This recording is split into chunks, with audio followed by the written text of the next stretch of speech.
In this video, I'm going to demonstrate how to calculate time in Microsoft Excel. In cell A1, I'm going to type in 8:30.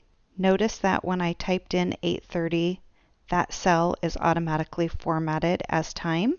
I'm going to go ahead and click in cell B1 and type in 9:45.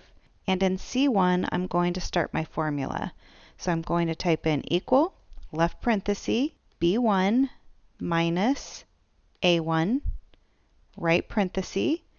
I multiply that by 24 for 24 hours, and then I multiply that by 60 for 60 minutes, and then I'm going to go ahead and click the Enter key. Now you'll notice that this does not give me the time that I spent from 8:30 to 9:45. What I have to remember to do is format the cell as a number format.